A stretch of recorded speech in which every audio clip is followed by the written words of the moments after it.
This session is mainly focused on understanding what predictive analytics is all about, and how you enable efficient decision making, and how you can integrate that decision making with business intelligence as an enabler. We look at different data types of data sources and how and what kind of intelligence can be derived from these data sources. Just to give you a background, majority of the corporates over the last few years in different verticals have been using only quantitative figures, which constitute only 20% of their data sources, which means that remaining 80% of the data, which is unstructured in nature, has not been utilized for their decision making.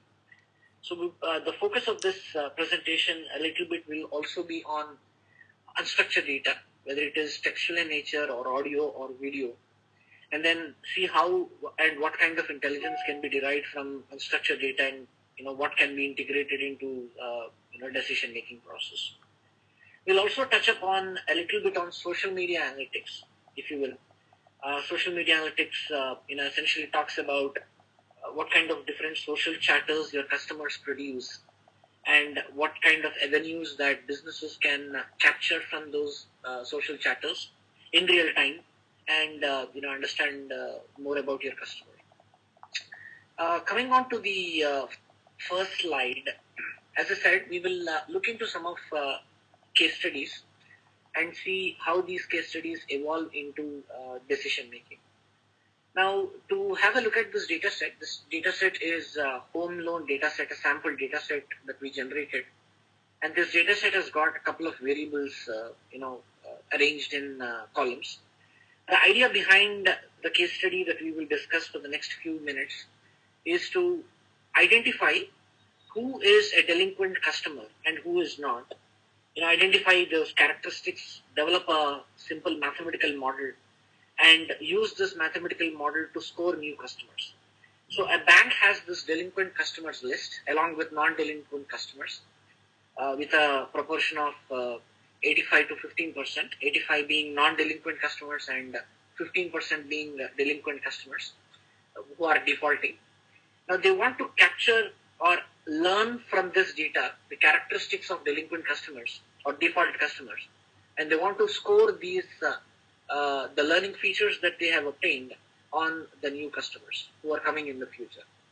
So a couple of variables like, what is the loan value and what is the reason why the customer has taken a loan from this bank, and when was the first time, or rather what are the different number of derogatory reports that are against this customer, and what is the age of the customer. So there are a couple of demographic information. There are some variables which talk about the loan characteristics, some variables which talk about age of the customer, and stuff like that. So we take the combination of these input variables and try to identify what characteristics do these delinquent customers have as compared to non-delinquent customers, right? So just going to a simple exploratory data analysis. Now, if you look at some of the visualizations that are possible in Excel, MS Excel, you can actually build a simple visualization just to understand what is the proportion that I have. So I see that nearly 80% of the customers are non-delinquent, or they have not really defaulted, and around 20% of the customers have actually defaulted. So this is just a simple exploratory data analysis which gives a frequency distribution of event versus non-event, whereas where event is those customers who have defaulted and non-event is those who have not defaulted. Now, if I really break this, frequency distribution into another cross-sectional variable, like what is the reason why these customers have taken the loan, and how this delinquent versus non-delinquent distribution has been distributed. I see that for debt consolidation, in fact, majority of them are falling under non-delinquent customers. Just to compare the home improvement reason, right? There are 23.22% of the customers who are not delinquent or who has paid their loans properly. They have opted this particular loan for their home improvement. Whereas 6.64% of those people who defaulted have taken the loan for their home improvement.